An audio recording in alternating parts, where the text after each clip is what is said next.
I do not want AI tools that replace creative responsibility. I want AI tools that remove mechanical friction so humans can make more ambitious human work. Small disclaimer, this video will be more personal than usual because I'm going to talk about tools I helped create.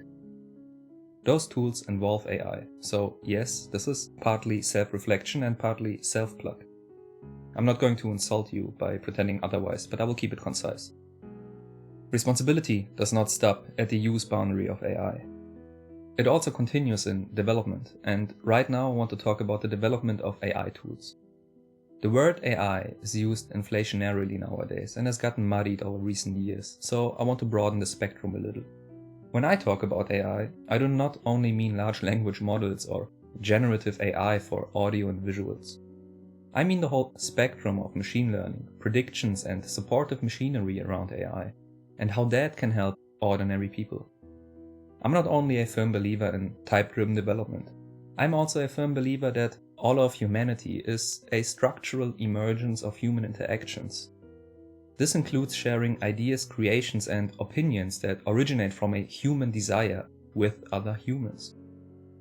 My friend and I are working on tools with the sole purpose of removing drudgery that has no creative impact, and we are often met with fears of AI slop promotion or AI replacing humans entirely. This might age like milk, but here we go. I envision and hope that human craft will not become obsolete in the future. In fact, I think we should actively avoid a future where it does. In my mind, it is detrimental to humanity, or call it human society, if the majority of content is purely AI generated and specifically tailored to each individual person, emphasizing the problem of echo chambers even more than social media already does. That aside, I would like to briefly talk about two things I created with a friend where we try to follow that line. AI-assisted tools that remove drudgery and make room for the more fun aspects of the work. One is a product on the market related to our startup, while the other is a prototype from which I can use an implementation slice for my next video regarding compiled intent. The first one is Palaba. It is targeted at scripted voice creations, currently mainly used in the audiobook space. Its sole purpose is this: give it a messy free-roll recording of narrators reading a script or book, including all the non-relevant stuff and retakes, and it hands you a clean assembled session containing only the script-relevant bits and retakes with some optional pacing targets. I use Palaba for my videos because I would much rather record myself for 20 to 30 minutes, taking breaks, editing the script while reading, and just have a continuous recording rolling instead of having to be careful while recording. It saves me quite some time. It takes no creative responsibility. It does not put a dedicated stamp on an assembly in terms of style or delivery. That already hits on one of my points. We made Palaba because we enjoy audiobooks, and it is targeted at human-led productions, fixing a pain point audio engineers often have when dealing with large recordings. The hope is to make it more viable to produce more interesting audiobooks, more ensemble reads, more audio dramas with full cast audio productions, and make them generally easier to produce. So its whole design is aimed at streamlining some of the processes that are purely mechanical and feel tedious.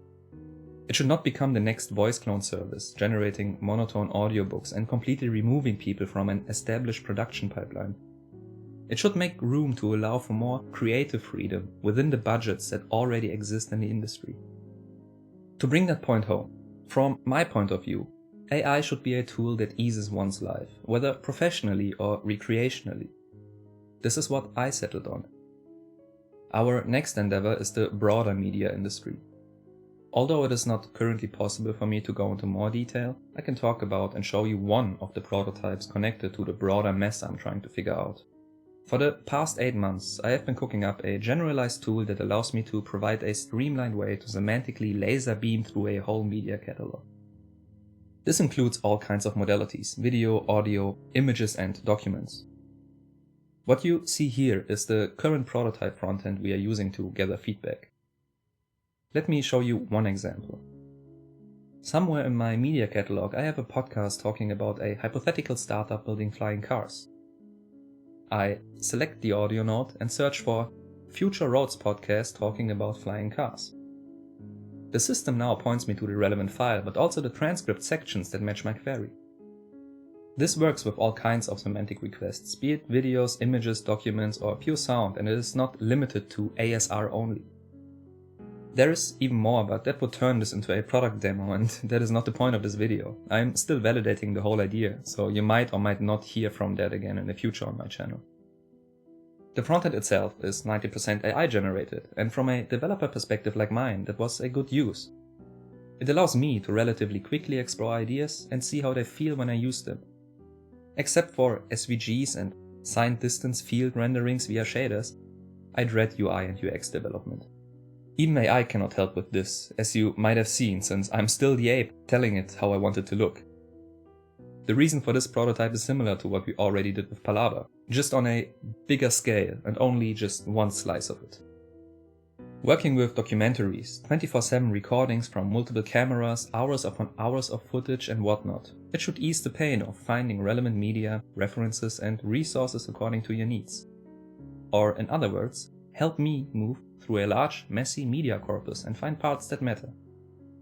This does not create a ready-made video, nor does it generate any images, audio clips or documents. It is supposed to be a tool that you can ask for specific things, and it should steer you to the correct spots, alleviating some of the pressure and mental burden of handling a large media corpus. I can see this being applied to fields beyond video production, but I digress. To be clear, I do not get a moral freebie here. It would be very convenient for me to say, my AI tool helps humans, therefore it is good, but that is too easy and probably BS. It does not really matter what I claim the tool is for. What is important, in my opinion, is what the tool rewards in practice. If it rewards cutting humans out, lowering standards, flooding markets, or turning creative work into content sludge with better margins, then the nice mission statement does not matter much.